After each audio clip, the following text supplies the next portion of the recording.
friends. There has been a change with Georgia Tech and one of their majors. So, Georgia Tech historically does not admit students directly to a major.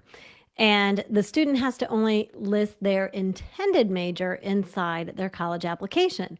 Then, after admitted, they confirm their major. So, I just want to demonstrate something to show that you need to be spending time on the college websites. You need to be looking for changing policies as you navigate the college admissions process. So here we have the undergraduate admission for Georgia Tech. This talks about their academics, talks to you about their different colleges, and then they say explore all of our programs. When we click that, it takes us over to this new tab and it shows us all of their majors. It's not saying anything about any limited options, right? So you've got all of the majors listed here. It is not, well, there's the same one. It is not until, if you aren't doing your homework, your student gets into the Common App that they're going to see that for the 2024 admission year, there is a change because computer science is in such high demand, and this is not unique at Georgia Tech. This is changing at other universities as well. They are now limiting who can get into Georgia Tech. So while they're still in all colleges ask either what major are you applying to or what's your intended major, it's worded as intended major. And because it's still not a firm commitment, they've now said, though, because of the high demand of computer science, if you do not list computer science as your intended major at the time that your student applies in the 12th grade, they can never declare that major once they are admitted, just for computer science.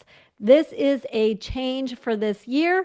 And what I really hate is that some students who are planning on applying to Georgia Tech, maybe stuck in between majors, are going to not realize this change until they're inside the Common App, because as you already saw, it's not shown on some of the other pages on Georgia Tech.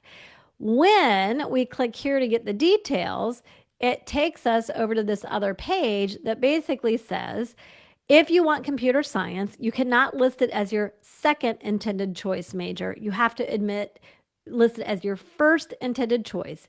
And after admitted, you'll be able to confirm for computer science. Nobody else will be able to switch into computer science later. So this is a change, and it's just due to demand. And this is not unusual. They also tell you at Georgia Tech, when you're looking at their admissions information, that even though you do not have to declare a major to get in, that they will evaluate your fit for your intended major that you're not tied down to by looking at your extracurriculars, your coursework, your recommendation letters and things like that. So even schools that don't admit directly to major are still investigating for fit so they can have a balanced freshman class. It doesn't mean that, oh, anything goes and we don't have to be serious about the work we're doing. So I just don't want anybody to get tripped up by this change at Georgia Tech, and this is not an unusual change. Okay, let me know what you think about this. Give me a comment.